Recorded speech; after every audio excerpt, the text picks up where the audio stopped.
बढ़ते हैं। एक बार फिर से दिल्ली की हवा जहरीली होने लगी है। प्रदूषण ने एक बार फिर से लोगों की चिंता बढ़ा दी है। दिल्ली एनसीआर में वायु प्रदूषण तेजी से बढ़ रहा है। कुछ राहत मिली थी कि दिसंबर के अंत में फिर हालात गंभीर बनते जा रहे हैं।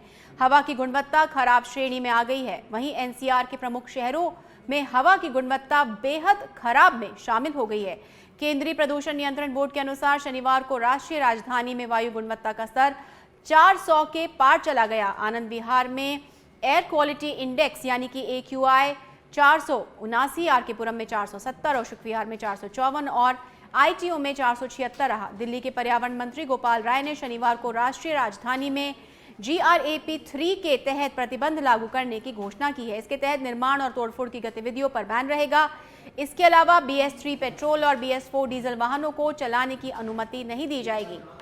तो सरकार पूरा प्रयास कर रही है कि अपने स्तर पर प्रदूषण पर नियंत्रण पा सके, लेकिन दिल्ली और एनसीआर की हवा जो है लगातार जहरीली होती जा रही है। नोएडा में 497, फरीदाबाद में 493, गाजियाबाद में 491, नई दिल्ली में 459, गुड़गांव में 458।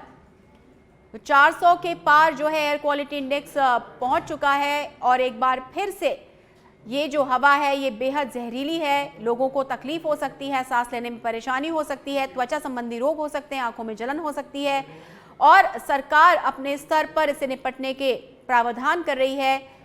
जो भी व्हीकल्स BS3 या BS4 हैं या जिनसे ज़्यादा प्रदूषण निकलने की संभावना होती है उनके चलाने पर प्रतिबंध लगा दिया गया है। साथ ही सभी प्रकार के तोड़फोड़ और निर्माणाधीन के जो कार्य हैं, जो बिल्डिंग्स हैं, उन पर भी रोक लगा दी गई है।